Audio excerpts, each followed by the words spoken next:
Excuse me.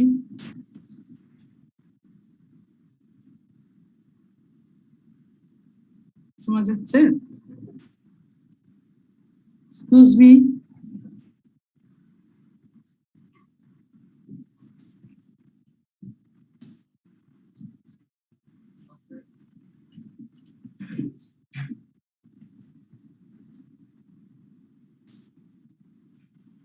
Excuse me.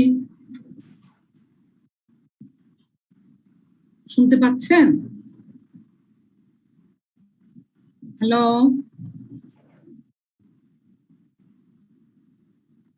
Hello,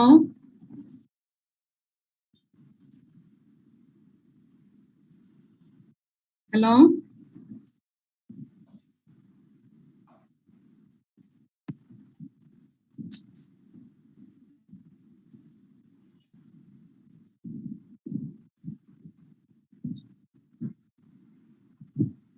excuse me.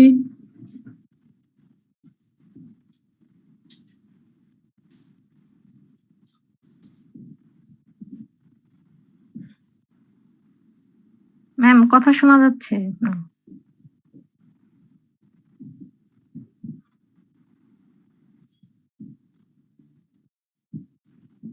Okay, thank you. আমি start করছি।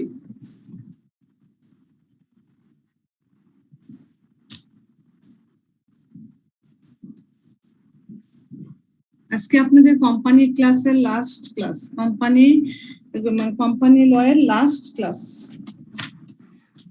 ঠিক আছে?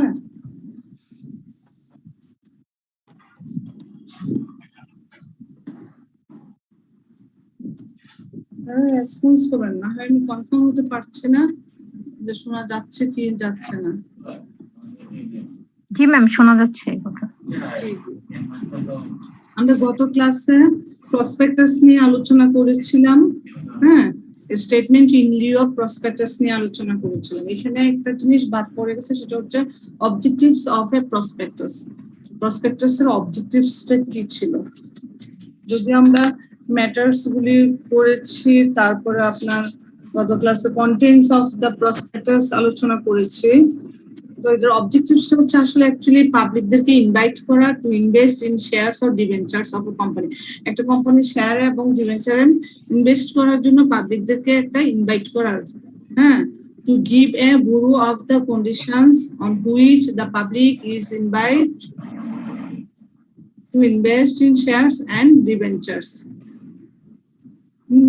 To make a declaration that the directors of the company are liable for the conditions stated in the prospectus. এই হচ্ছে প্রসপেক্টাসের মানে objectives.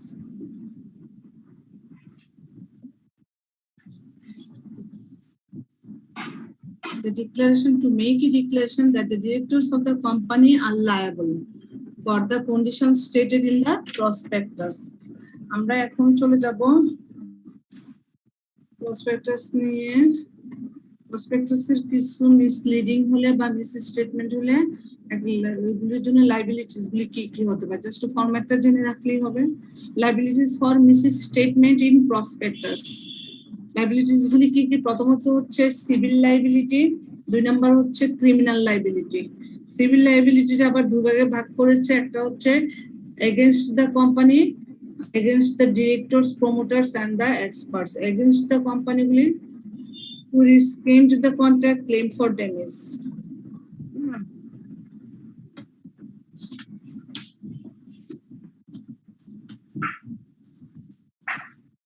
The contract, the company ক্ষেত্রে হচ্ছে to rescind the contract, contract বাতিল করে claim for damage, ড্যামেজের জন্য claim করা। আর against the directors, promoters and experts দের ক্ষেত্রে compensation damage for non compliance under section 56, তারপরে ড্যামেজ আন্ডার জেনারেল ল দিয়ে হচ্ছে আসে আপনার ফর ইনোসেন্ট মিসরিপ্রেজেন্টেশন, ফ্রডুলেন্ট, প্ররোচনামূলক মিসরিপ্রেজেন্টেশন। এই হচ্ছে 6 আকারের মিস লাইবিলিটি। তবে আমরা এখান থেকে সিভিল লাইবিলিটিটা আলোচনা করব শুধু নেক্সট স্লাইডে। Civil liability for misstatement in prospectus. It is important একটা question.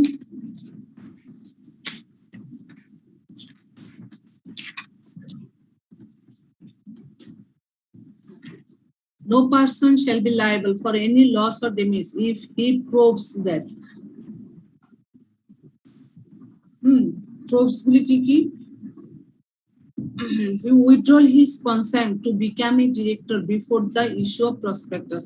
Prospectus issue করার আগে পূর্বে যদি পার্সন যদি ডিরেক্টর হয়ে থাকেন, ওই ডিরেক্টর হওয়ার যে সম্মতি তার নিজের, ওইটা যদি উইথড্র করে ফেলে, অর্থাৎ সে যদি ওই কোম্পানির ডিরেক্টর না হওয়ার ইয়াটা উইথড্র করে ফেলে, তাইলে সে ওই কোম্পানিতে যদি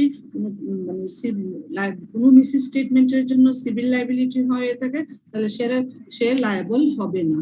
2 number, the prospectus was issued without his knowledge, অর্থাৎ ডিরেক্টরের নলেজ ডিরেক্টরের নলেজে নেই বিষয়টা, যে বিষয়টার উপরে প্রসপেক্টাসটা ইস্যু করা হচ্ছে, সেই ক্ষেত্রে ডিরেক্টর হবে না, লায়াবল হবে না, বা ওই কোম্পানির ম্যানেজমেন্ট লেভেলে যিনি রেসপন্সিবল থাকবেন উনি লায়াবল হবেন না। After the issue of prospectus and before the allotment, he became aware that prospectus was untrue and withdrew his consent and give a public notice of the withdrawal. After issue of prospectus issue হয়ে গেছে, but before the allotmenটের পূর্বে যদি যিনি prospectus issue করেন তিনি যদি aware হন, অর্থাৎ সচেতন হন, যে বা উনি যদি জানতে পারেন যে প্রসপেক্টাসটা যে বিষয়ের উপর দেওয়া হয়েছিল সেই ইনফরমেশনটা ছিল কি আনট্রু, সত্য ছিল না, and withdrew his consent, এবং তার মতামত যে সে withdraw করে and gave a public notice of the withdrawal, এবং ওই প্রসপেক্টাসটা উইথড্র করার জন্য যদি পাবলিক নোটিশ দেওয়া হয়, তাহলে তিনি এই প্রমাণ যে পাবলিশ নোটিশ দিয়েছেন এইটুকু যদি প্রুভ করতে পারেন, তাহলে তিনি কি হবেন না, লায়াবল হবেন না। As regards the untrue statement, the expert believes on the reasonable grounds that the statement was true, correct and fair representation. As regards the untrue statement বিবেচনার ক্ষেত্রে the expert believes on the reasonable grounds that স্টেটমেন্টটা ছিল সত্য, correct এবং fair representation ছিল, এটা যদি prove করতে পারে, যে না প্রসপেক্টাসের যে স্টেটমেন্টে দেওয়া হচ্ছে সেটা আসলে আনট্রু না, এটা আসলে কি ছিল, সত্য ছিল, কারেক্ট ছিল এবং প্রেজেন্টেশনটাও ফেয়ার ছিল, সেটা যদি করতে পারে তাইলে কি করতে হবে, প্রুভটা করতে পারে, তাইলে সে লায়াবল হবে না। এটাই বুঝাচ্ছে যে no person shall be liable for any loss or damage if he proves that, এই চারটা কারণ যদি যিনি ওই ব্যক্তি প্রুভ করতে পারে, তাহলে সে কি হবে না, এই সিভিল লায়াবিলিটির জন্য লায়াবল হবে না। এই হচ্ছে কারণগুলো, এটা মনে রাখতে হবে। আচ্ছা, কোশ্চেনগুলো ছোট ছোট এবং মনোযোগ দিয়ে শুনবেন।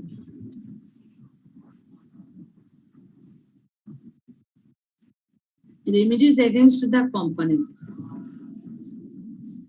The right to the rescind the contracts is contract যে বাতিল হয়ে যায় available if he proves the following: prospectus was issued by or on behalf of the company, statement must be untrue, remedies গুলি কি হতে পারে, statement must be material misrepresentation, the misrepresentation must have induced the shareholders to rely on the statement in applying for share applying এর জন্য যদি শেয়ারহোল্ডারদের এই misrepresentation পরিচিত করে রিলে করার জন্য ওই স্টেটমেন্টের উপর, যে স্টেটমেন্টটা অ্যাকচুয়ালি প্রসপেক্টাসে কি ছিল, আনট্রু ছিল। Misrepresentation must be of the facts and not of law, that he has taken action promptly to rescind the contract, that he has taken action promptly to rescind, বাতিল করার জন্য সে কি করবে, কন্ট্রাক্টটা বাতিল করার জন্য সে অ্যাকশন গ্রহণ করবে। এই হচ্ছে remedies against the company against remedy গুলি কি। এবার আসুন, যদি আনট্রু স্টেটমেন্ট প্রসপেক্টাসে দিয়ে থাকে সেটার জন্য পেনাল্টিটা কি হতে পারে।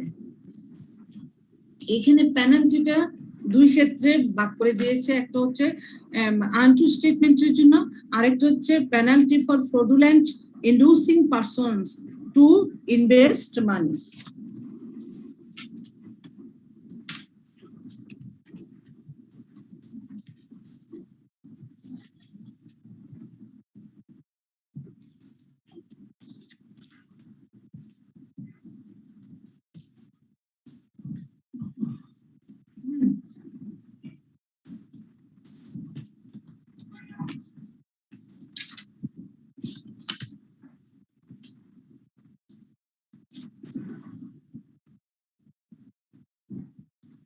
প্রথমটা হচ্ছে penalty for untrue statement in prospectus. প্রসপেক্টাসে যে আনট্রু স্টেটমেন্ট দেওয়া থাকে তাহলে তখন কি হবে? Where a prospectus issued after the commencement of this act includes any untrue statement, every person who authorized the issue of the prospectus, prospectus issue করা authorised অনুমোদিত হয়েছে এমন কোন ব্যক্তি যদি এটাতে ইনক্লুডস এনি আনট্রু স্টেটমেন্ট করে থাকে যেখানে প্রসপেক্টাস ইস্যু করা হয়েছে, শ্যাল বি পানিশেবল, তাইলে তাকে পানিশেবল হিসেবে কি করতে? With imprisonment for a term which may extend 2 years or with the fine which may extend to 5,000 taka or both,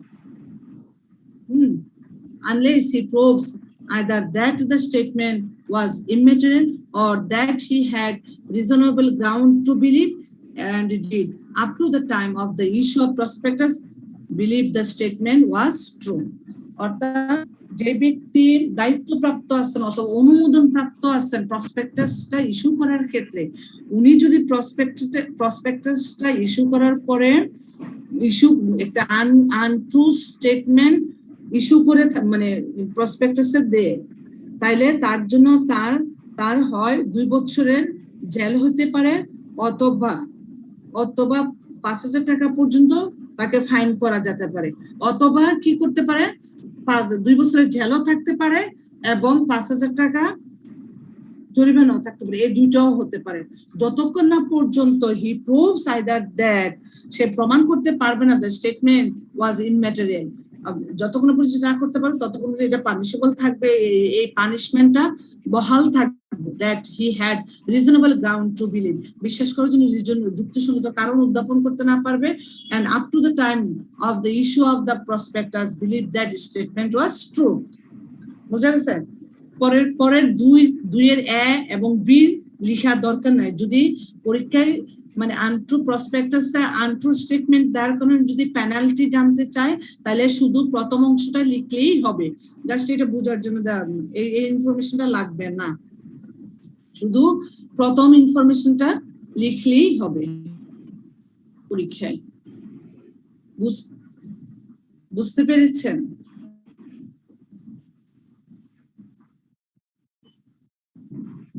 excuse me, শুনতে পেরেছেন?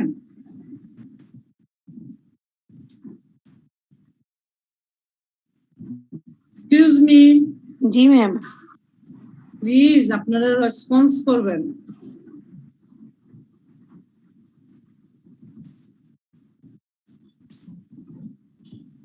তারপর নেক্সট আসেন penalty for fraudulently inducing person to invest money. এক্ষেত্রে কি হবে? এক্ষেত্রে নোটাই দরকার। Any person who either by knowingly or recklessly make any statement, অর্থাৎ যদি ইচ্ছাকৃতভাবে অথবা অসংযতভাবে মানে অসংযতভাবে কি মানে making any statement or promise or forecast which is false, defective অথবা of misleading or by induce another person to enter into or to offer into, তো এরকম যদি হয়ে থাকে তাহলে any agreement for or with a view to acquiring, disposing of, subscribing for or underwriting shares or debentures, then তখন কি করতে হবে? any agreement the purpose or pretended purpose of which is to secure a profit to any of the parties from the yield of the share or debenture by reference to fluctuation in the value of the shares or debenture shall be punishable. অর্থাৎ এই তিনটা A B এর যে রিজনগুলি দেওয়া আছে এই রিজনগুলির জন্য সে punishable হবে কি with imprisonment for a term which may extend of 5 years or with fine which may extend to the 15,000 টাকা or both. এটার ক্ষেত্রে 5 বছর জেল আর ওটার ক্ষেত্রে ছিল আনট্রু স্টেটমেন্টের ক্ষেত্রে ছিল 2 years জেল 5,000 টাকা পর্যন্ত জরিমানা অথবা দুইটাই হতে পারে।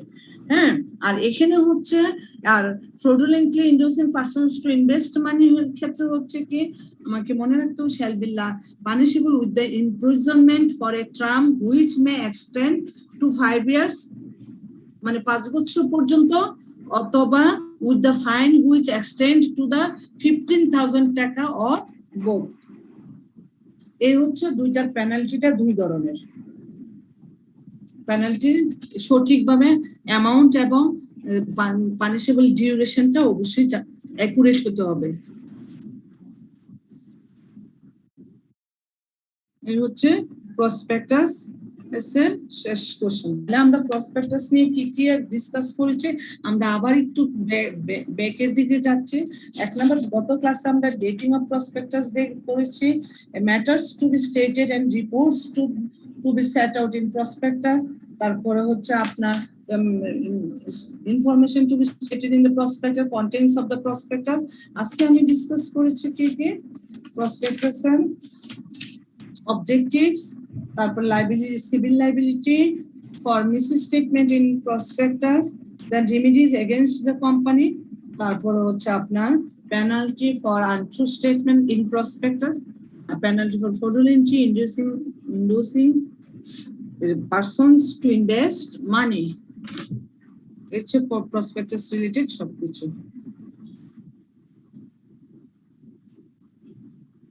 এবার আরেকটা অ্যানাদার মোস্ট ইম্পর্টেন্ট কোশ্চেনস, একটা কোম্পানিতে যদি আমি আগে একটা বলিনি পরে ভিতরে পড়ব, একটা কোম্পানিতে যদি প্রপার কতগুলি ম্যান্ডেটরি বুকস মেনটেন করতে হয়, যে বুকস গুলি সাধারণত মেনটেন না করলে সেটা ম্যানুফ্যাকচারিং কোম্পানি হোক আর যে ধরনের কোম্পানি হোক, হ্যাঁ, যদি কোম্পানিতে যদি ওই বুকস গুলি মেনটেন না করেন ওই কোম্পানির ডিরেক্টর, ম্যানেজিং ডিরেক্টর এবং অফিসে যারা মানে ওই ম্যানেজমেন্ট লেভেলে আছেন তারা কি পানিশেবল হয়।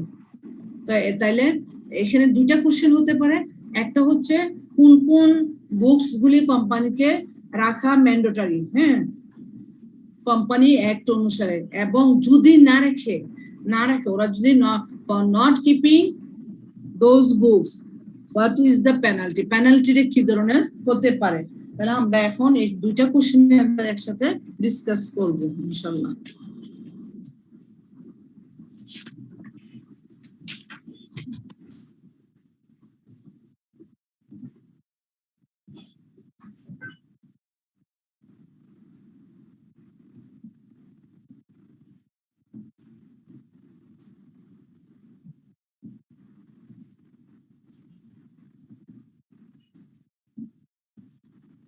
এখানে books to be kept by company and penalty for not keeping them.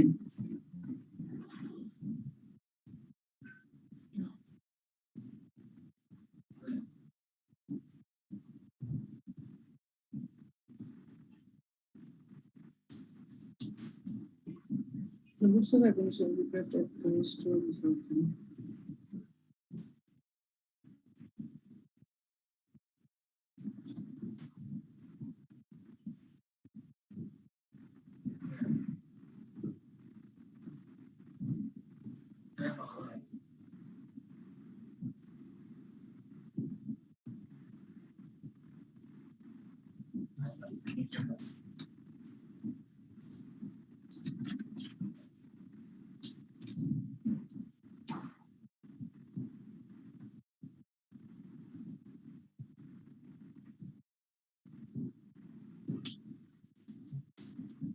এখানে কি কি বুকস গুলি নাম্বার 1 এ দেওয়া আছে, every company shall keep proper books of accounts with respect two. আপনি দেখেন কোশ্চেনটা আমি যেভাবে করেছি সেটা হচ্ছে কি what kinds of books to be kept by the company under as per Company Act 1994, এভাবে যদি কোশ্চেনটা আসে অনলি 1 নাম্বার এর যে এ বি সি ডি আছে শুধু এইটুকু লিখবেন, আর লেখা দরকার নাই। এখানে এই কোশ্চেনটা বোঝার বিষয় আছে। Excuse me. জি ম্যাম। হ্যাঁ, এখানে একটা কোশ্চেন বোঝার বিষয় আছে। এই books to be kept by company and penalty for not keeping them. এই হেডিংটা কিন্তু একটা, এখানে দুইটা কোশ্চেন, ঠিক আছে? কি কি ধরনের বুকস গুলি সাধারণত কোম্পানি মেনটেন করা কি ম্যান্ডেটরি, সেটার ক্ষেত্রে যদি কোশ্চেনটা এভাবে আসে তাইলে শুধু অনলি 1 এর এ বি সি ডি এগুলি মাত্র হবে, আর অন্যগুলি হবে না, ঠিক আছে?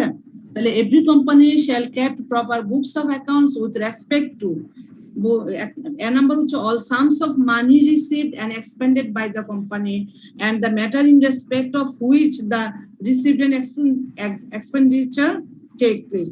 অর্থাৎ ওদের কোন কোন ইয়া থেকে মানি রিসিভ করা হয় অথবা কোন কোন বিষয়ে মানি এক্সপেন্ড করা হয়, অর্থাৎ রিসিভ এন্ড এক্সপেন্ডিচারের বুকস গুলি মেনটেন করতে হবে। বি নাম্বার হচ্ছে all sales and purchase of goods by the company.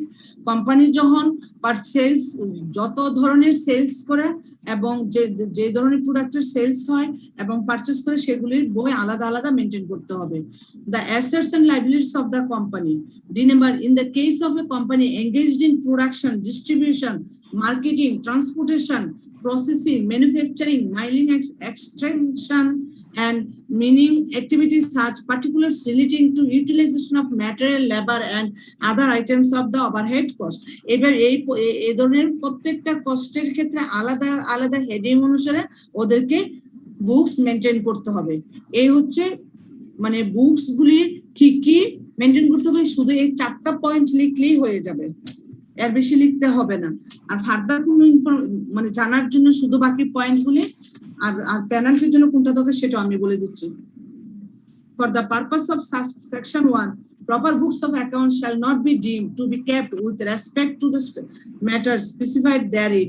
If there are not kept, such books are necessary to give a true and fair view of the state of the affairs of the company and to explain its transaction. বুঝা গেছে? যদি মনে করে যে এই proper necessary না এই বইগুলি দেওয়া, যা ওদের যে সমস্ত বইগুলি রেখেছে ওরা সেগুলি যথেষ্ট বা সাফিসিয়েন্ট, এটা বর্ণনা দিতে হবে। 3 number, the books of account shall be kept at the registered office of the company and shall at the times be open to inspect by the directors during business hour, provided that all or any of the books of accounts may, for a period not exceeding 6 months, be kept at such other place in Bangladesh as the board of directors may decide, and when the board of directors so decides. এটি লাগবে না, এই ধরনের ইনফরমেশনগুলো আমাদের দরকার নাই। আমাদের দরকার হচ্ছে নেক্সট দরকার হচ্ছে নাম্বারটা পেনাল্টিটা। এই যে 6 নাম্বার পেনাল্টিটা দরকার। if any of the person referred to in section 7 লিখছে, দরকার নাই, তাও দরকার নাই। যদি কোনো কোম্পানি যদি ফেলিওর হয়, managing director, manager, director, board of directors ওনারা যদি ফেলিওর হয় এই প্রপার বুকস গুলি মেনটেন করতে, তাহলে তাদের পানিশেবলটা কি, পেনাল্টি কি? Fails to take all reasonable steps to secure compliance by the company with the requirement of this section, has by or his own willful act been the cause of any default by the company thereunder, he shall, in respect of each offense, be punishable with imprisonment for a term which may extend to 6 months or with which may extend to 5,000 টাকা or both, অর্থাৎ 6 মাসের jail অথবা 5,000 টাকা অথবা এই দুইটাই হতে পারে ওদের পানিশমেন্ট। এই হচ্ছে পেনাল্টিটা জানতে হবে, আর প্রপার বুকস গুলি কি কি মেনটেন করতে হবে ম্যান্ডেটরি সেগুলি জানতে হবে। এখানে আর কিচ্ছু লাগবে না, যদি সময় পান এমনিতে একটু পড়ে নিন, ঠিক আছে? বুঝতে পেরেছেন? জি ম্যাডাম। এখানে 6 নাম্বার পয়েন্টটা প্লাস 1 নাম্বারের এ বি এবং সি ডি এই 4টা জিনিস মনে রাখলে হয়ে যাবে। আর বাকিগুলি একটু পড়ে নিলেন, সময় থাকলে, না হয় দরকার নাই। পেনাল্টিটা আর বুকস গুলি কি কি। এবার আসেন inspection of books of accounts of companies. এটা আমরা অন্য ইয়াগুলি তো একটু একটু করে পড়ে আসছি। বুকস অফ অ্যাকাউন্টস গুলি কিভাবে ইন্সপেক্ট করতে হয়, কি ধরনের যিনি ইন্সপেক্ট করবেন তাকে কি ধরনের মানে সিকিউরিটি প্লাস ফেসিলিটি প্লাস কি ধরনের অ্যাসিস্ট্যান্স করা হয় সেগুলো আমরা আগেও একটু জেনে আসছি, তারপর আমরা পড়ে যাচ্ছি। The books of accounts and other books and papers of every company shall be open to inspection during business hours by the registrar or by such other government officer as may be authorized by the government in this behalf.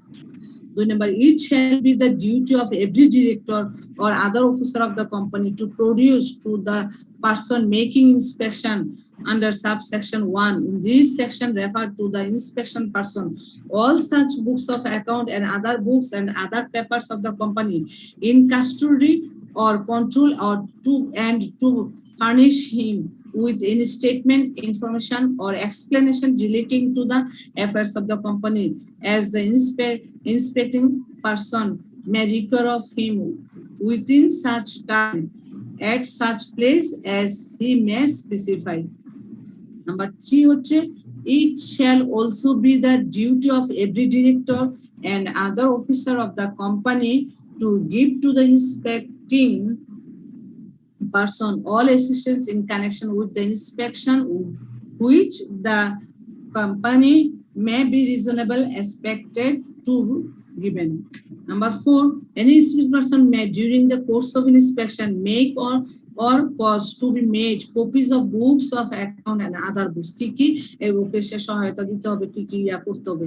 Place or cause to be placed any marks of identification thereon in token of the inspection having been made, notwithstanding anything contained in any other law for the time being in force or any contract to the contrary, inspecting person shall have the same power as are listed in a civil code under the Code of Civil Procedure. The discovery and production of books of account and other documents at such place and such time as may be specified by such person. And enforcing the attendance of persons and examining or the তলব করা এবং enforce করা the attendance of the person and examining them on oath. Inspection of any books, registers and other documents of the company at any place. অর্থাৎ কোম্পানির যে কোনো জায়গায় ওদের বুকস, রেজিস্টার্স এবং আদার ডকুমেন্টস গুলো ইন্সপেকশন করতে পারবে। Number 6, where an inspection of the books of account and other books and papers of the company has been made under this section, the inspecting person shall make a report to the government. Number 7, the inspecting person under this section shall have all the powers that the registrar has under this section, under this act in relation to the making inquiry related যে rules and regulation গুলি দেওয়া আছে একজন এবং ওই rules and রেগুলেশনে inspecting পার্সনের যে পাওয়ার গুলি দেওয়া থাকে ওনাকেও সেই পাওয়ার গুলি দিতে হবে। 8 number, if default is made in comply with the provision of this section, every officer of the company who is default shall be punishable with imprisonment for a term not exceeding 1 year and also with a fine হবে not exceeding 10,000 টাকা, না 5 হবে না, fine হবে।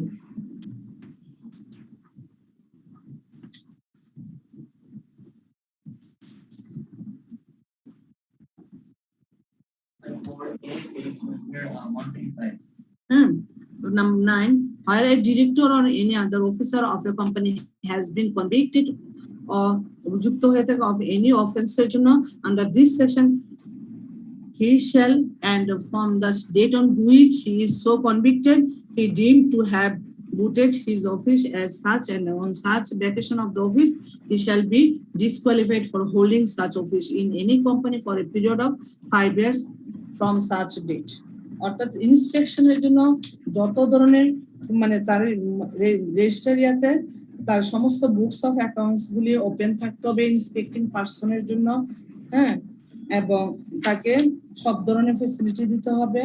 আর যদি inspecting এর কোনো বাধা আসে, অর্থাৎ রেজিস্টারের যে রেজিস্টার এই অ্যাক্ট অনুসারে রেজিস্টারের যে ধরনের পাওয়ারের কথা উল্লেখ করা হয়েছে সে ধরনের পাওয়ার গুলিও ওনাকে দিতে হবে।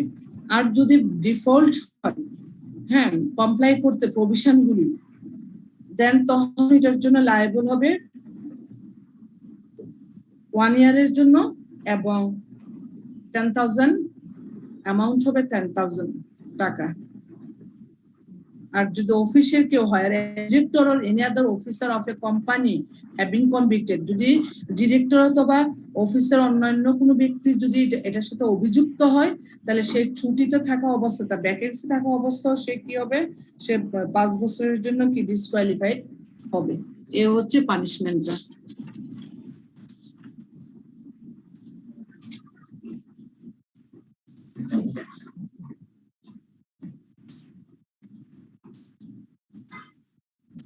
তারপর আসেন অ্যানুয়াল ব্যালেন্স শিট। আমরা লাস্ট চ্যাপ্টার সেটা হচ্ছে financial statement and audit thereon and winding up, এই তিনটা টপিকস নিয়ে আলোচনা করলে আমাদের কোম্পানির যে কোম্পানি একটা যে সিলেবাস দেওয়া আছে ওই সিলেবাস অনুসারে আমাদের টপিকস গুলি ডিসকাস করা শেষ হয়ে যাবে ইনশাআল্লাহ।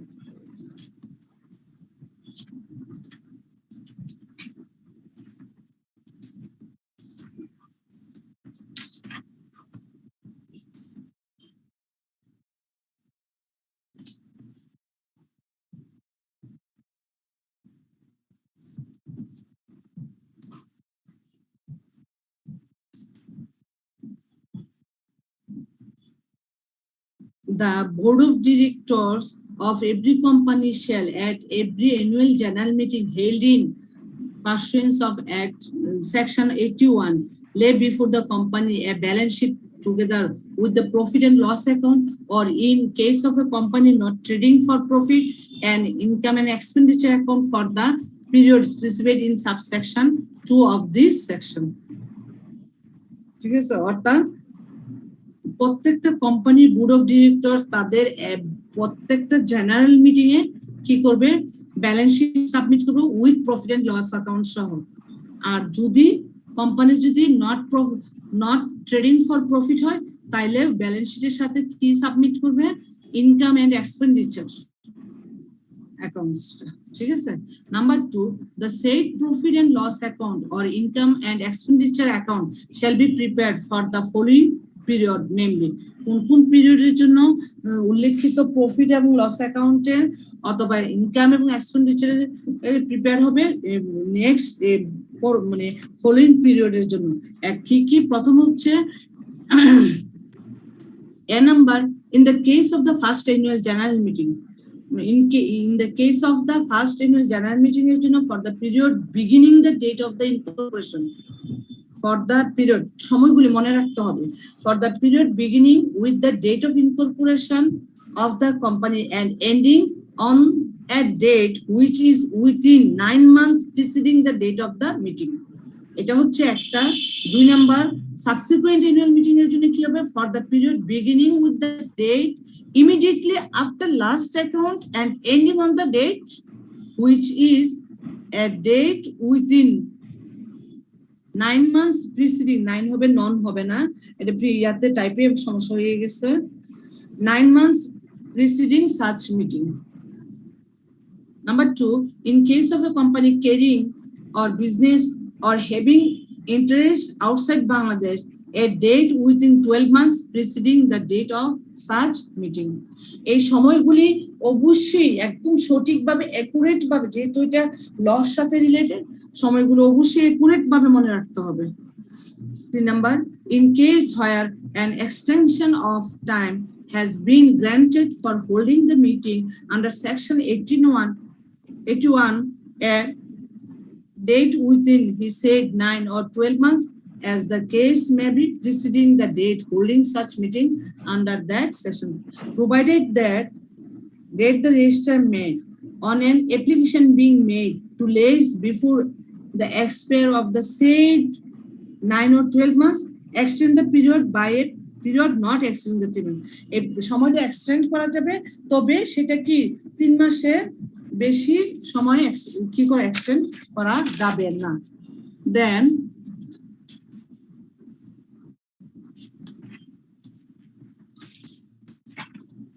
the balance sheet and profit and loss account or income and account shall be caused to be audited by the auditor of the company, as in this act provided that the auditor's report shall be attached thereto, or there shall be inserted at the foot thereof a reference to the report, and the report shall be read before the company in general meeting and shall be pursuant to inspection by any member of the company. এটাও বুঝে গেছেন। অর্থাৎ প্রত্যেকটা কোম্পানির balance sheet এবং profit and loss account অথবা income and expenditure অ্যাকাউন্টগুলি auditor দ্বারা কি করতে হবে, অডিট করতে হবে এবং সেই অডিট রিপোর্টটা কি করতে হবে, অ্যাটাচ করতে হবে এবং প্লাস অ্যানুয়াল জেনারেল মিটিং এ সাবমিট করতে হবে এবং প্রত্যেকটা মেম্বারের কি রাইট থাকবে সেটা ইন্সপেক্ট করার জন্য।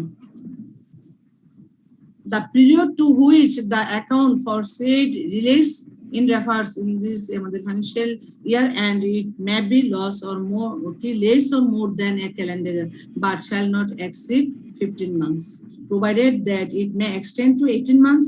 Their special permission have been granted in that behalf by the registrar. If any person being a director of a company, যদি একজন person company director হয়ে থাকে, default in taking all reasonable comply with the provision of this section, then he shall, in respect of each such offense, he punishable with fine may extend to the 5,000 টাকা।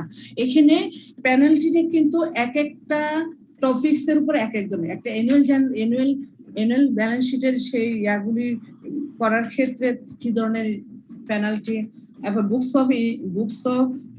Of accounts inspection না করতে পারার কারণে বা ওখানে যে ইয়াগুলি দেওয়া আছে ডকুমেন্টস গুলি, এগুলি যদি রুলস এন্ড রেগুলেশনে কমপ্লাই না করে সেটার জন্য ডিফল্ট হলে তখন কি ধরনের পেনাল্টি, এক একটা ইয়াতে নির্দিষ্ট পেনাল্টির অ্যামাউন্ট এবং ডিউরেশন, ইমপ্রিজনমেন্টের যে ডিউরেশনটা এটা অবশ্যই একুরেটভাবে মনে রাখতে হবে। Number 6, there shall be kept at the register office of the company a copy of the balance sheet, including profit and loss account or income and expenditure, as the case may be, and the director's report for inspection of the members and other categories of the person as are entitled there for a period of at least 14 days before the general meeting of the company. এই হচ্ছে balance শিটের information গুলি। এবার board report আমি পরে ধরবো, আমি অডিটে চলে যাচ্ছি। বোর্ড রিপোর্টে তেমন ইম্পর্টেন্স জাস্ট একটু পড়ে নিবেন মনে রাখার জন্য, আর কিছু লাগবে না, এটা কোশ্চেন আকারে আসে না। এবার আমি অডিটে চলে যাচ্ছি।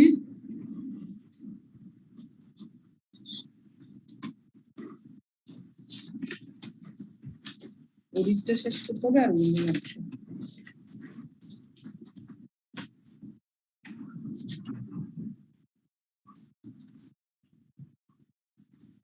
এবার আসেন, এখানে লিখেছে relevant provisions of companies act 1994 regarding audit issue. এটা একটা কোশ্চেন আসছিল এক সময়, এই জন্য শুধু এখানে প্রভিশন গুলি মানে অডিট রিলেটেড কোম্পানি একটা কি কি থাকে প্রভিশনটা, জাস্ট প্রভিশনের নাম মানে সেকশন গুলি আসে, কোন সেকশনে কি, under section 210 appointment and remuneration of the auditors, 211 তে হচ্ছে provision as to resolutions for appointing or removing auditors, 12 তে হচ্ছে qualification and disqualification of the auditors. এটা শুধু হেডিংটা প্লাস সেকশনটা মনে রাখবেন যদি এই ধরনের কোশ্চেন আসে আবার ফার্দার। রিলিভেন্ট কোশ্চেনটা হচ্ছে relevant provisions of companies act 1994 regarding audit issues. Audit issue related company অ্যাক্টের যে প্রভিশন গুলি আছে কি কি, এই হচ্ছে নামগুলি।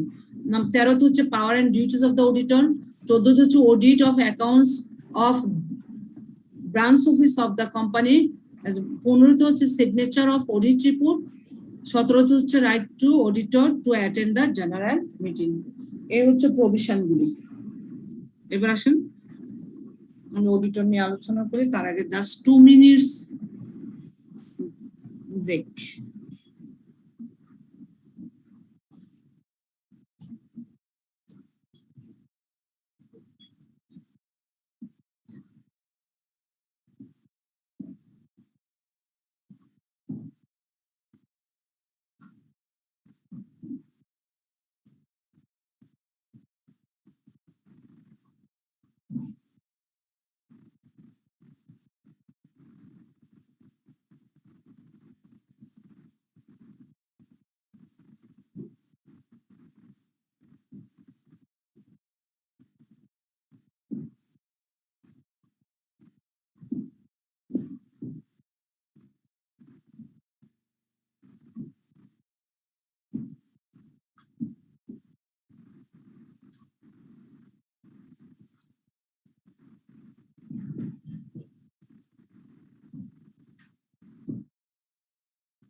এবার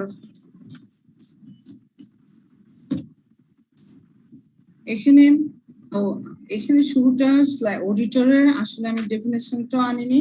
আমি আগে একটু অডিটরের একজন অডিটরের কোয়ালিফিকেশনে আসার আগে আমি অডিটরটা নিয়ে একটু আলোচনা করি, যেটা আমি স্লাইডে দেইনি সাধারণত এখন। হ্যাঁ, অডিটর জিনিসটাকে, অডিটর অবশ্য সবার জানা আছে, তারপর আমি একটু ডিসকাস করছি। An auditor is a person authorized to review and verify the accuracy of the financial records and ensure that companies comply with the laws and regulations.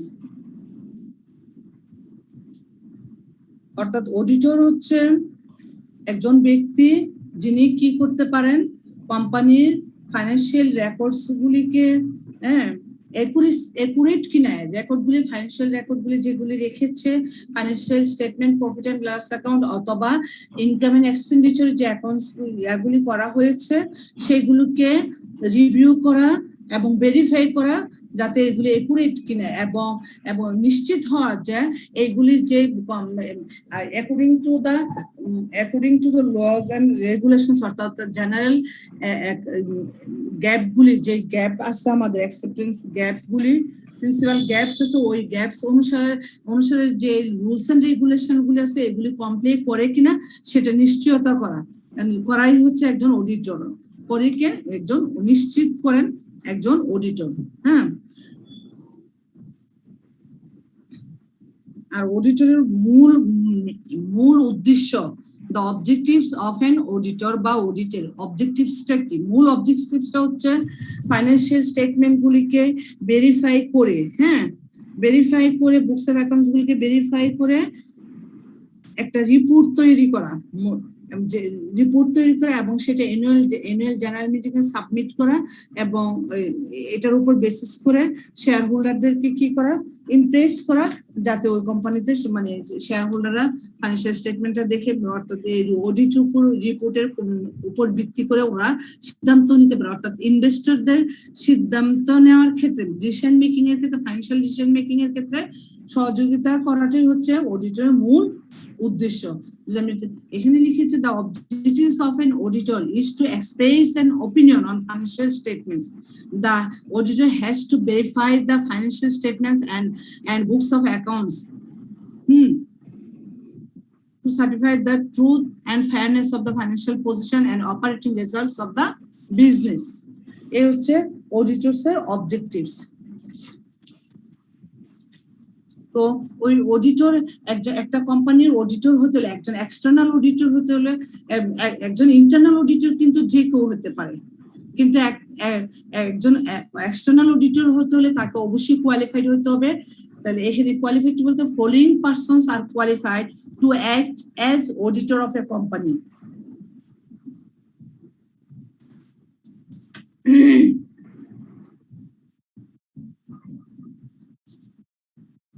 অবশ্যই তাকে একজন চার্টার অ্যাকাউন্টেন্ট হতে হবে, ঠিক আছে? অবশ্যই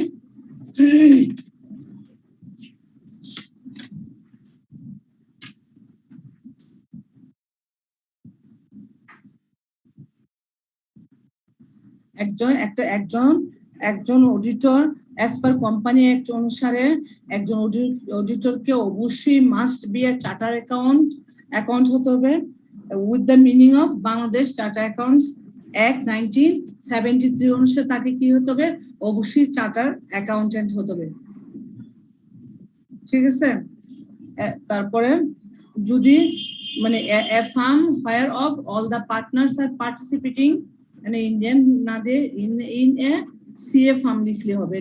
এটা আসলে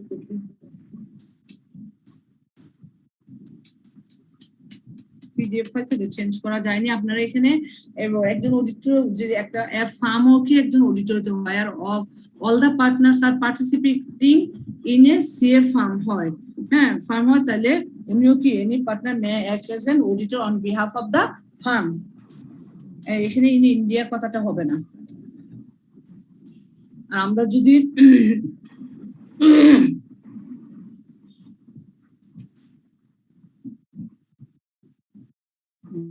এখানে আসুন, যদি অডিটরের কোয়ালিফিকেশনটাকে আমরা অকুপেশনাল অর স্ট্যাটুটরি কোয়ালিফিকেশন এবং জেনারেল কোয়ালিফিকেশন এইভাবে যদি ভাগ করে দেখি, তাহলে আমরা এভাবে লিখতে পারি according to section 212 of the Company Act 1994, an auditor must be a chartered accountant within the meaning of Bangladesh Chartered Accountant Act 1993.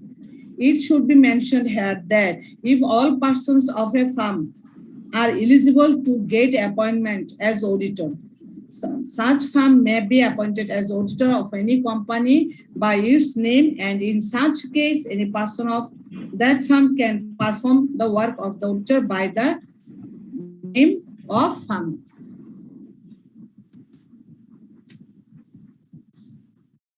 অর্থাৎ অডিট ফার্মের কি প্রত্যেকটা পার্সনই কি হতে পারে, একজন অডিটর হিসেবে কাজ করতে পারে ওই অডিটরের that the firm can perform work of the auditor by the name of the firm, ফার্মের নাম অনুসারে।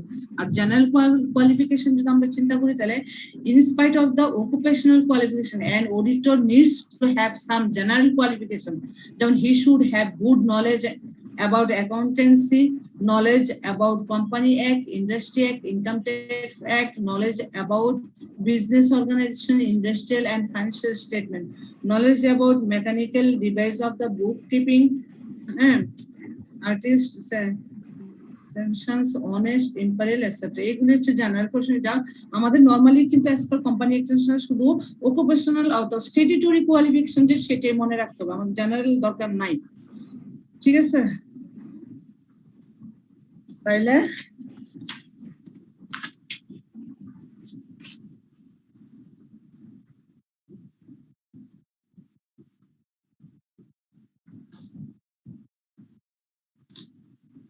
এবার আসেন disqualification of an auditor.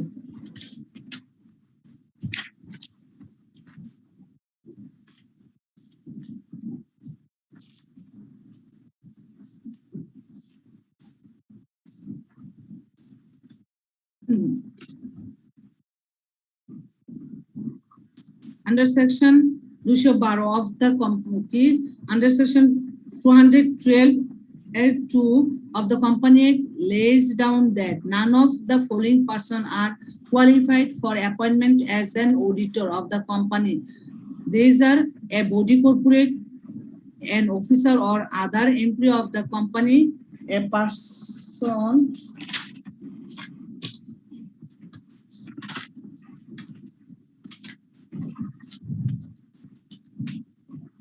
person who is a partner of or who is in the employee of or an officer or other employee of the company. Number 4 is a person who is in debt to the company for an amount not exceeding taka koto sujotam exceeding taka 1000 or who has given any guarantee or provided any security in connection with the indebtedness of any third person to the company for a amount of exceeding 1000 taka. অর্থাৎ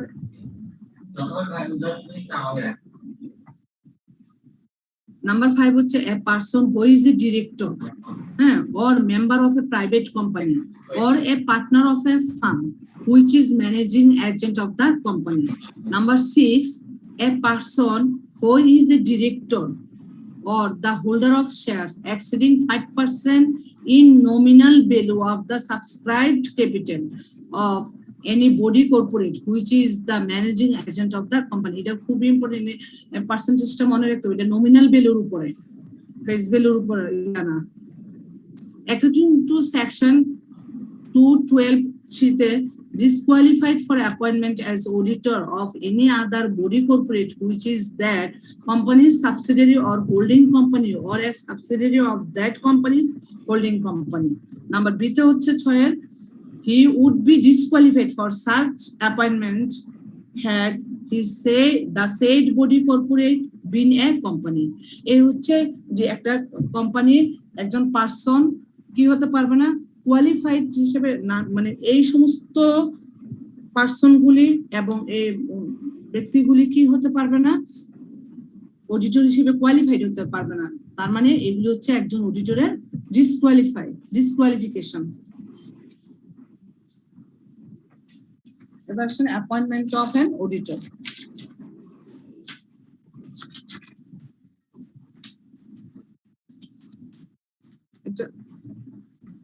এটা 4 আকারে দেওয়া হচ্ছে, তারপর মানে একটা appointment removal of auditor.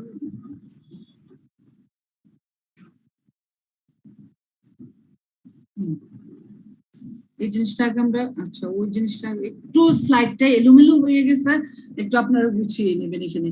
Appointment of an auditor according to the company act 1994 under section 183 every company must appoint an auditor or auditors to audit its accounts. The appointment of an auditor of a company is made according to the provisions of various sections of the Company Act 1994 which are explained below. যদি আমরা first appointment auditor কোন auditor, এখানে আসলে appointment এখানে কি কি ধরনের আমরা অডিটর নিয়োগ দিতে পারি, যেমন ফার্স্ট অডিটর, তারপর subsequent auditor, appointment by the government, মানে ফার্স্ট অডিটরকে কে নিয়োগ দিবে, তারপর সাবসিকুয়েন্ট অডিটর, তারপর অ্যাপয়েন্টমেন্ট বাই দ্য গভর্নমেন্ট হিসেবে appointment by the special resolution casual vacancy, তারপর ব্রাঞ্চ অডিটর। এটি আমি বিস্তারিত দিইনি, জাস্ট জানার জন্য, সরি। হ্যাঁ, এখানে দেখেন, এখানে ফার্স্ট অডিটরের যে ইয়াটা appointment and removal of the first auditor যেটা আপনাদের আসে, appointed by the board of director within 1 month of the registration of the company. If board of director fails to appoint, the company may appoint at a general meeting, holds office until the conclusion of past AGM. Members at any AGM may remove general meeting, remove such auditor and appoint another one in his place of whose nomination special notice has been given under section 224(5).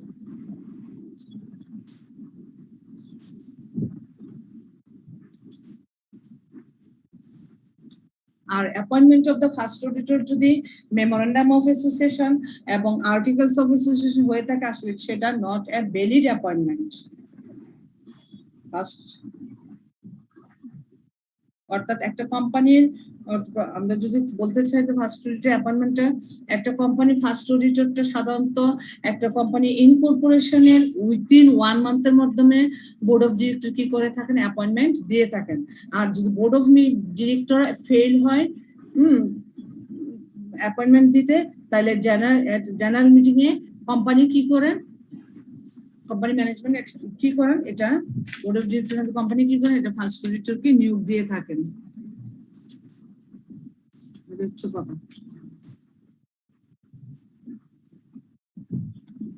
এই প্রশ্ন removal of auditor একজন অডিটরকে removal করার provision এবং এগুলি কি কি এটা important আছে।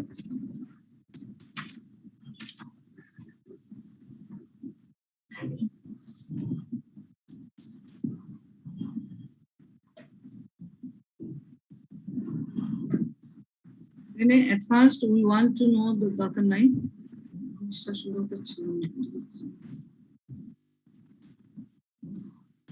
only by the company in general meeting এর মাধ্যমে the first auditor of the company appointed by the board of directors can be removed only by the general meeting of the company। অর্থাৎ একজন auditor যদি first meeting A board of directors এর মাধ্যমে যদি নিয়োগপ্রাপ্ত হয়ে থাকে তাকে রিমুভ করতে হবে অবশ্যই কেবলমাত্র কি দিয়ে by the general meeting of the general meeting এর মাধ্যমে কি করতে হবে আপনার জেনারেল মিটিং এ তাকে রিমুভ করতে হবে। আর previous approval of the government যদি প্রিভিয়াস গভর্নমেন্ট দ্বারা previous approval of the government দ্বারা যদি পূর্বে অ্যাপ্রুভ করা থাকে এরকম কোন প্রভিশন থাকে তাহলে except with the regard to the first auditor any auditor appointed under the provisions of the Company Act can be removed only after obtaining the previous approval of the government in that behalf। অর্থাৎ first auditor ছাড়া অন্যান্য অডিটরের ক্ষেত্রে সে যদি government দেওয়া থাকে যে provision দেওয়া approval কোনো প্রভিশন দেওয়া থাকে প্রিভিয়াসলি তাইলে প্রিভিয়াস অ্যাপ্রুভাল নেওয়া থাকে গভর্নমেন্টের তাইলে ও কি করা ওই গভর্নমেন্টের মাধ্যমে কি করা হয় অ্যাপ্রুভালটা তাহলে রিমুভ হতে পারে। আবার নোটিশের মাধ্যমেও হতে পারে notice for approval if an auditor is not to be reappointed অর্থাৎ অডিটরকে পরপর মানে বছরের পর বছর রিঅ্যাপয়েন্টমেন্ট দেওয়া হয়ে থাকে। ইফ এন একটা নির্দিষ্ট টার্ম পর্যন্ত যদি নেওয়া হয় কন্ট্রাক্টের বেসিসে তার এক্সটার্নাল অডিটর গুলিকে রিঅ্যাপয়েন্টমেন্ট করা যেতে পারে। যদি না করা হয় তখন if an auditor is not to be reappointed at the annual general meeting a 14 days notice must be given to him to enable him to the defend himself। অর্থাৎ তাহলে তাকে কি করতে হবে 14 ডে তার পয়েন্ট মানে সে রিমুভাল হওয়ার 14 দিন পূর্বে তাকে কি করতে হবে একটা নোটিশ পৌঁছাতে হবে। তাহলে আমরা তিনটা ভাবে পাচ্ছি রিমুভালটা only by the company in general meeting previous approval of the government এবং by the notice for approval. এই তিন ভাবে সাধারণত অডিটরকে রিমুভাল করা যায়। এই হচ্ছে অডিটর। তাহলে অডিটর কি অডিটরের অবজেক্টিভসটা কি অ্যাপয়েন্টমেন্টের প্রসিডিউরটা কি একজন অডিটরের কোয়ালিফিকেশন এবং qualification of the auditor disqualification of the auditor আর আমরা রিমুভাল অফ এন অডিটর এই হচ্ছে অডিটগুলি নিয়ে। অডিটরের মূল ফাংশনটা হচ্ছে কি মানে রিপোর্ট এক্সপ্রেস ফাইন্যান্সিয়াল স্টেটমেন্ট যে ফাইন্যান্সিয়াল স্টেটমেন্টটা যে prepare in accordance to and fair ভিউতে করা হয়েছে কিনা এবং প্রত্যেকটা টপিকস কি একুরেসি করতে হবে মানে ডকুমেন্টস এর সাথে মিসম্যাচ আছে কিনা সেগুলি করে ফাইন্যান্সিয়াল স্টেটমেন্টে রিপোর্ট করাটা হচ্ছে জার্নালিতে সাবমিট করা to help the shareholders to carry on the business মানে ইনভেস্টমেন্টটাকে ক্যারি করার জন্য হেল্প করাটা হচ্ছে একজন অডিটর কাজ রিপোর্ট এক্সপ্রেসের মাধ্যমে। অর্থাৎ ইনভেস্টরের বেনিফিটটাই সবচেয়ে বেশি। এবার আসেন উইন্ডিং আপ।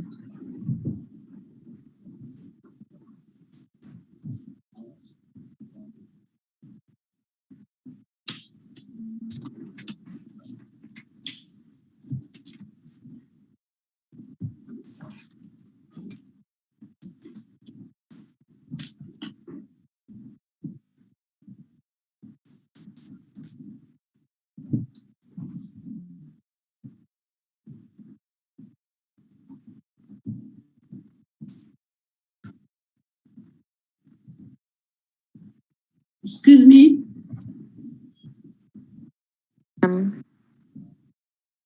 এক্সকিউজ মি, জি ম্যাডাম, শোনা যাচ্ছে। জি ম্যাডাম। শুনতে পাচ্ছিলেন? জি madam. G.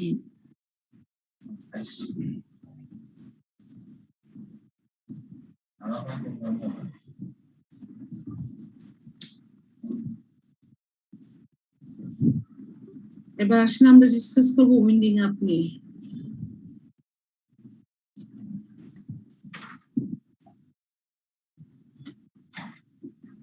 Modes of winding up. Winding up মানে কি? Winding up may be defined as the process by which the life of the company is ended. In the course of such dissolution, its assets are collected, its liabilities are paid off out of the assets of the company or from contribution by its member. অর্থাৎ winding আপটা হচ্ছে অর্থাৎ তার liability এবং asset সেটেলের মাধ্যমে কি করা, মানে কোম্পানির যে লাইফটা আছে লাইফ টাইমটা এন্ড করে দেওয়াটি হচ্ছে কি ইন কোর্স অফ ডিসলিউশনের,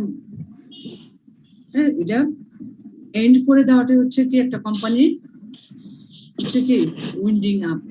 এই উইন্ডিং আপটা সাধারণত দুইভাবে হয়ে থাকে, হ্যাঁ, হচ্ছে compulsory winding up by the tribunal অথবা বাই দ্য কোর্ট, আর 2 নাম্বার হচ্ছে voluntary winding up initiate by resolution of the company in general meeting. Voluntary স্বেচ্ছায় উইন্ডিং আপটা আবার এটাকে দুই ভাগে ভাগ করা হচ্ছে, যেমন member voluntary winding up, creditors voluntary winding up. আপনাদের সাধারণত মানে compulsory winding up by the tribunal এবং ভলান্টারি উইন্ডিং আপ এই দুটাই ডিসকাস করব আমি। আর একটা কোম্পানি কখন উইন্ডিং আপ হয়?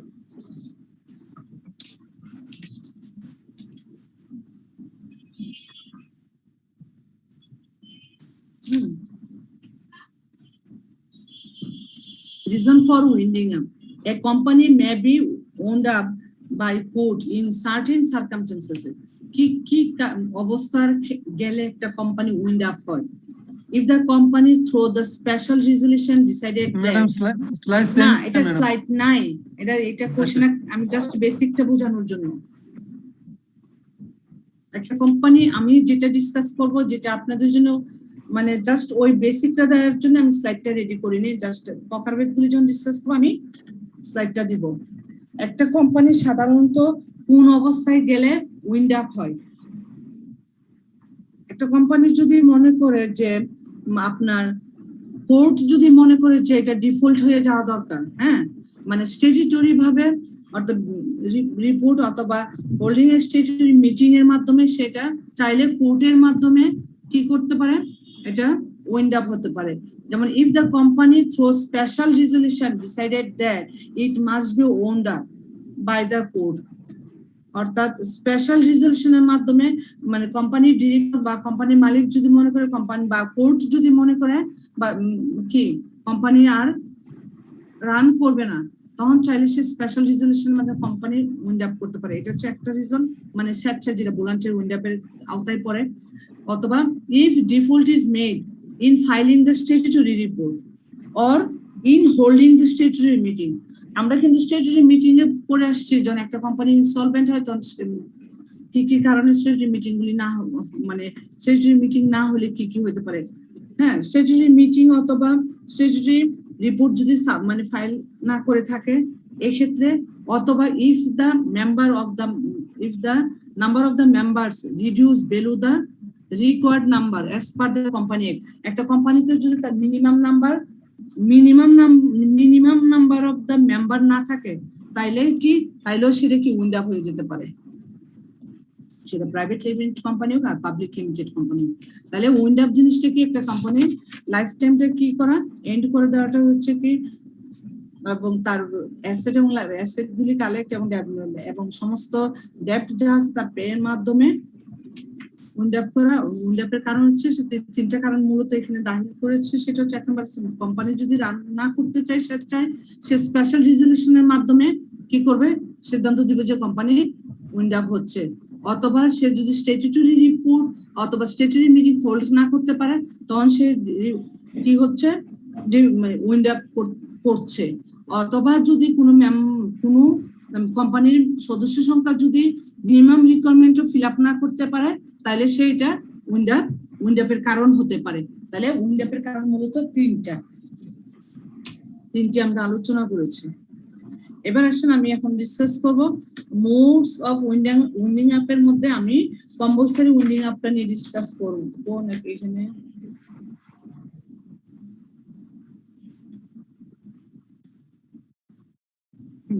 compulsory winding up.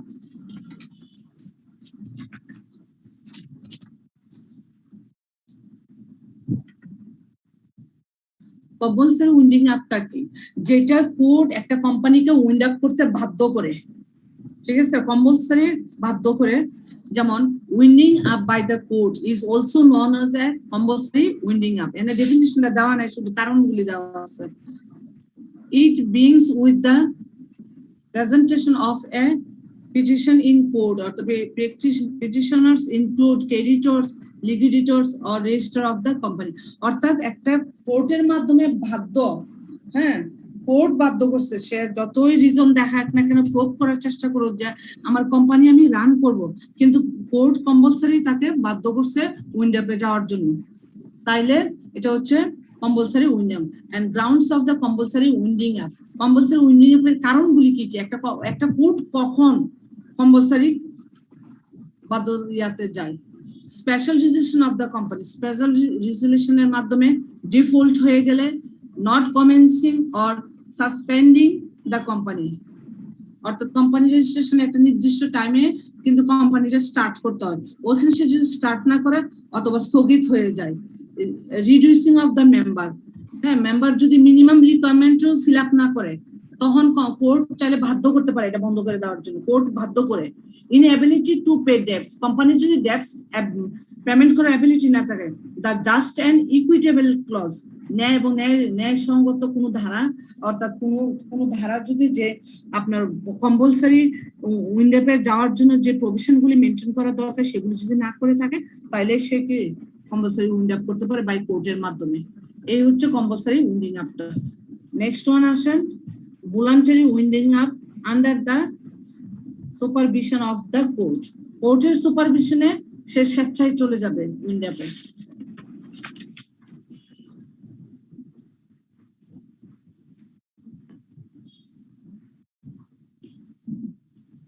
A voluntary liquidation is a self-imposed wind up and dissolution of a company that has been corresponded by its shareholders. Such a decision will happen once a company's leadership decisions that the company has no reason to continue operating. It is not ordered by the court. অর্থাৎ মানে সে যে continue করবে তার অপারেটিংটা, এটারও কিন্তু কি কোনো reasonable clause দেয়নি সে। It is not order by the court. আবার এই স্বেচ্ছায় ভলান্টারি এটা কোর্ট দ্বারা অর্ডার প্রাপ্ত হয় না অনেক সময়। এর কারণ হচ্ছে a company may voluntarily winding up its affairs it is unable to carry on its business, or if it was formed only a limited purpose. অর্থাৎ একটা কোম্পানি যদি তার একটা লিমিটেড পারপাস নিয়ে সে কোম্পানিটা রান করে থাকে, তার ওই এইমটা তার ফুলফিল হয়ে গেছে, সে চাইলে সে কি করতে পারে, উইন্ড আপ করতে পারে। অথবা if it is unable to meet the financial obligations, সে যদি ফাইন্যান্সিয়াল অব্লিগেশনস গুলি মিট করতে আনাবেল হয়ে থাকে তাইলেও সে স্বেচ্ছায় কি করতে পারে, উইন্ডিং আপ করতে পারে। ঠিক আছে, এখানে রিজনস গুলি কি কি দেওয়া আছে। power to order winding up subject to the supervision, effect of petition for winding up subject to the supervision, court may be regard to wishes to creditors and contributors, power to court to appoint and remove liquidators, effect to supervision order, appointment of liquidators subject to supervision to the office of the official liquidators. অর্থাৎ voluntary winding doctor আসলে মানে একটা company যখন carry করতে তার বিজনেসটা carry করতে unable হয়, এক নাম্বার। দুই নাম্বার হচ্ছে যদি তার ফরমেশনে তার পারপাসটা লিমিটেড দেওয়া থাকে। 3 নাম্বার হচ্ছে যে ফাইন্যান্সিয়াল অব্লিগেশন, যেগুলি ডেপ্ট পেমেন্টের জন্য ফাইন্যান্সিয়াল অব্লিগেশনটা সে মিট মানে ফাইন্যান্সিয়াল অব্লিগেশন গুলি সে মিট করতে পারে না বা আনএবল হয়, তখন সাধারণত মানে কি ভলান্টারি উইন্ডিং আপে সে যায়। এই হচ্ছে 3টা কারণ, রিজন ফর জাস্ট আপনারা ভলান্টারি উইন্ডিং আপের ডেফিনিশন, রিজনস আর কম্পালসারি উইন্ডিং আপের ডেফিনিশন, রিজনস, এই 2টা জিনিস জানলেই হয়ে যাবে। এই হচ্ছে আমাদের কোম্পানি, আপনাদের সিলেবাসের কোম্পানি অ্যাক্টের, কর্পোরেট ল এর কোম্পানি অ্যাক্টের মানে সিলেবাস আর কি। এতটুকু পর্যন্তই আমরা কোম্পানি একটা পড়াবো, আর পড়াবো না।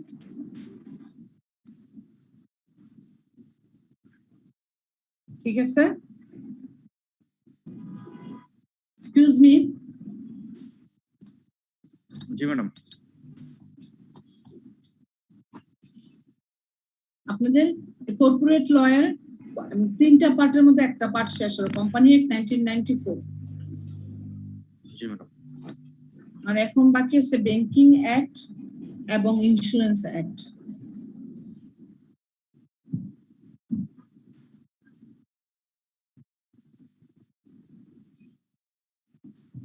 ব্যাংকিং অ্যাক্টের সিলেবাস হচ্ছে, আমরা হয়তো নেক্সট ক্লাসে যে কোনো একটা ধরবো। ব্যাকগ্রাউন্ড এন্ড স্ট্যাটিউটরি ডেফিনিশন গুলি, appointment and removal of the directors and CEO, paid up capital reserve, provisions of loan, winding up of banking companies. অর্থাৎ লোন সেকশনসটা, পেড আপ এবং appointment of the director and removal of the director, এগুলি জানলে হবে। Banking এর পরিসরটাম স্কোপটা একটু কম। আর ইন্স্যুরেন্সের ক্ষেত্রে দেওয়া আছে background and statutory definition, types of insurance, life and non-life, determination of the premium rates, capital and deposits, margin of safety, investment in assets, loan and management, licensing of the agent, survey and surveyors. এই হচ্ছে insurance একটা একটু বেশি আছে, হয়তো 2টা class ইন্স্যুরেন্সের হবে, একটা ক্লাস হবে ব্যাংকের, 3টা ক্লাস। আমাদের আজকে 24 নাম্বার ক্লাস গেল, আমাদের হাতে আছে আর 6টা ক্লাস, 3টা ক্লাস যাবে কোশ্চেন ডিসকাসের। জি ম্যাডাম। তাহলে এবার আপনাদের কোনো কোশ্চেন থাকলে বা কোনো কোয়ারি থাকলে আপনারা প্রশ্ন করতে পারেন।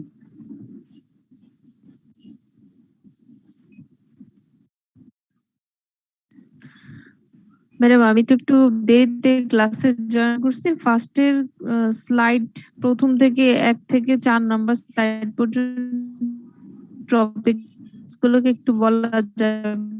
আমি কথাটা স্পষ্ট ক্লিয়ার আমার আসেনি। প্রথম 1 থেকে 4 পর্যন্ত স্লাইডগুলি কি করব আমি? এক্সকিউজ মি ম্যাডাম, একটু টপিকসটা কি ম্যাডাম শেয়ার করা যাবে? আমি স্পষ্ট শুনতে ম্যাডাম আমাকে পাচ্ছি না। শুনতে পাচ্ছেন? না, স্পষ্ট ম্যাডাম মানে এখন কি ক্লিয়ার আমাকে শুনতে শুনতে পাচ্ছি পাচ্ছেন? না। জি এখন পাচ্ছি, বলেন।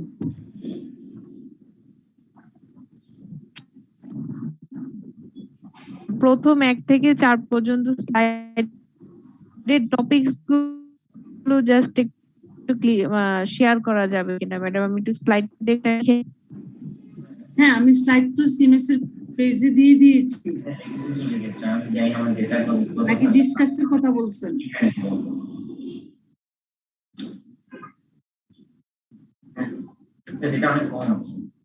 না ম্যাডাম, ডিসকাস করতে হবে না, শুধু টপিকসটা হলেই হবে।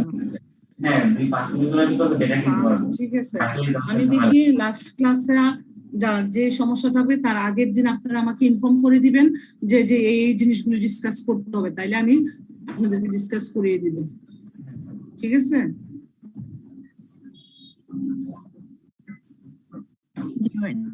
জি ম্যাডাম।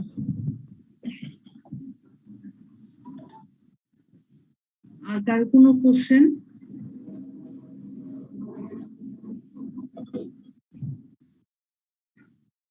ম্যাডাম কোম্পানি অ্যাক্টের জন্য ম্যাডাম যদি বিস্তারিত পড়তে হয় তাহলে আমরা কোন বইটা ফলো করতে পারি ম্যাডাম? অর্ডিন্যান্সের বাইরে কোনো কিছু নাই। কোম্পানি একটা অর্ডিন্যান্স যদি বিস্তারিত পড়তে চান তাহলে এই অর্ডিন্যান্সটা পড়তে হবে। দেখতে পাচ্ছেন?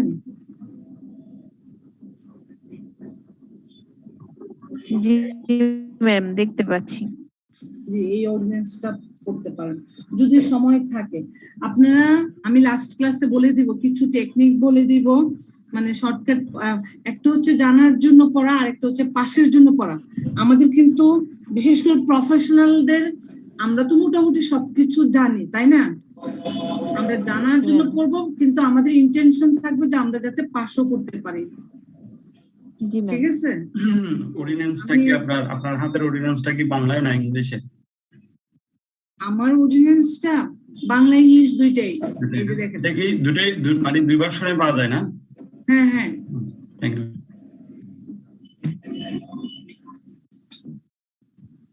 ম্যাম আমাদের যদি আসলে বোথ ইন্টেনশন থাকে, অর্থাৎ জানা এবং হচ্ছে পাস করা, তাহলে আমরা মানে কোন বইটা ফলো করব? সাধারণত ম্যাডাম আমরা তো সেন মিত্রর বই পড়ি, তো ওখানকার অনেক কিছু সিলেবাসে আসলে পরীক্ষার প্রশ্ন কভার করে না, সেই জন্য না, আমি আপনি নতুন এডিশনটা নিবেন, নতুন এডিশনটা নিবেন। প্লাস আপনি, আমি সিলেবাসে বলতে আপনাদের সিলেবাস আর কোশ্চেন কিন্তু আমি যে শীটগুলি পড়িয়েছি, হ্যাঁ, পাশাপাশি আপনার ওই তো আপনার দাঁড়ান সিলেবাসটা হাতে নিচ্ছি।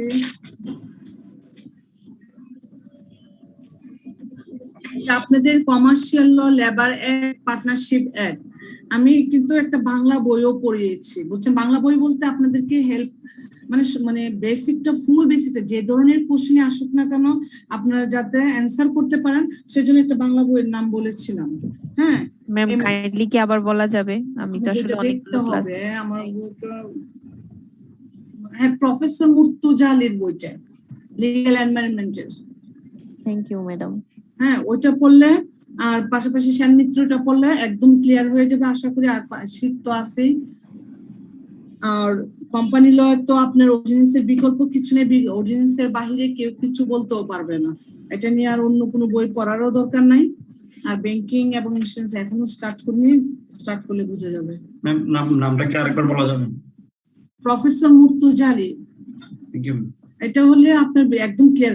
আপনাদের আমি আজকে আরেকটা জিনিস শেয়ার করছি আপনাদের সাথে। ম্যাম বইটার নামটা কাইন্ডলি একটু বলবেন? প্রফেসর মুর্তজা-আলী রাইটার, বইটার নামটা ম্যাডাম?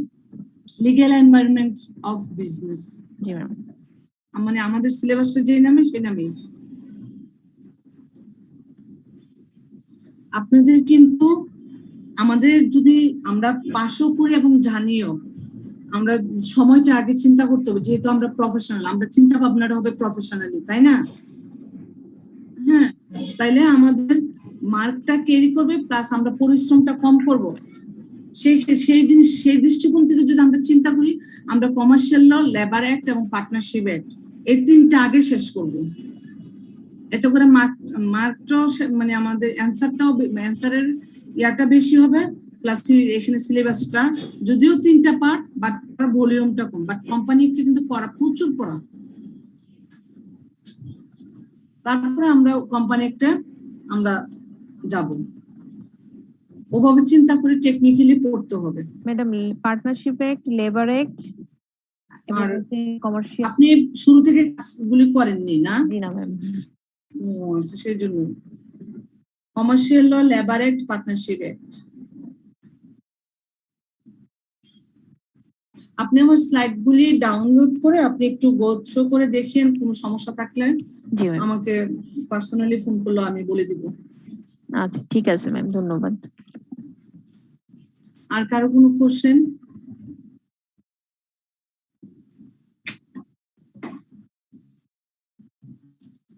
আমরা একেবারে সিলেবাসের শেষ প্রান্তে, কিন্তু ক্লাসেরও শেষ প্রান্তে।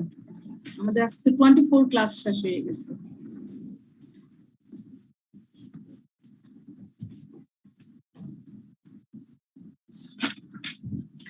আরো কোনো কোয়ারি নেই?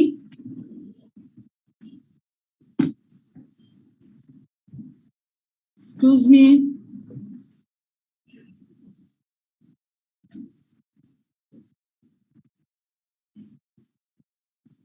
ম্যাম আমার আর কোনো কোয়ারি নেই ম্যাম।